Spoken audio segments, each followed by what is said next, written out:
In this video, I'll be showing you how to use Snapchat. It's a 2025 beginner's guide. So if you find this video helpful, be sure to drop a like and subscribe. Now this works exactly the same whether you're on Samsung, Android or iPhone. So you can just follow along regardless of what phone you have. The first thing you want to do is go ahead and open up your Snapchat application once you've gone ahead and downloaded it. I already have accounts, but if you don't, what you want to do is go ahead and sign up. So I'm going to press sign up on the bottom left. Over here, you're going to have to add your first name and the last name. You don't have to add, it's optional. So I'm just going to do a random name right now. Press agree and continue. And then from here, all you got to go ahead and do is just go ahead and, do your birthday. So again, I'm just going to do a random one, but make sure you do an accurate one. So I'm just going to do a random one right now.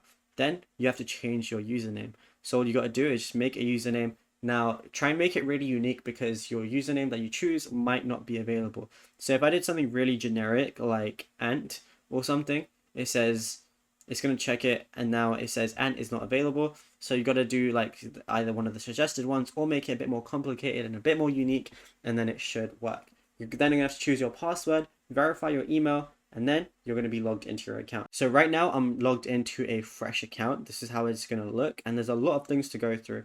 So there's tabs on the bottom like map, chat, stories, and spotlight. Map is if you want to see where your friend's location is, as long as they have it enabled.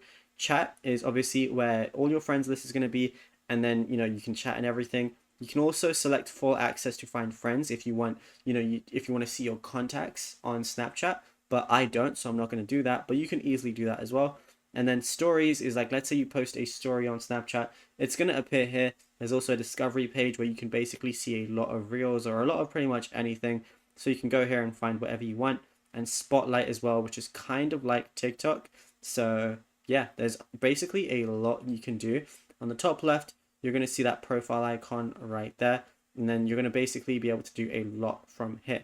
So on the top, you can add a profile picture if you want to. So I can select something like that. I can go ahead and add friends. So if you know someone's Snapchat, you can go ahead and add them as well. And then what you could also do is make a public profile where you can basically make posts publicly if you want to go ahead and do that. Now on the camera page, this is where the fun is. If you go to memories, it basically shows anything that you've previously posted on the account.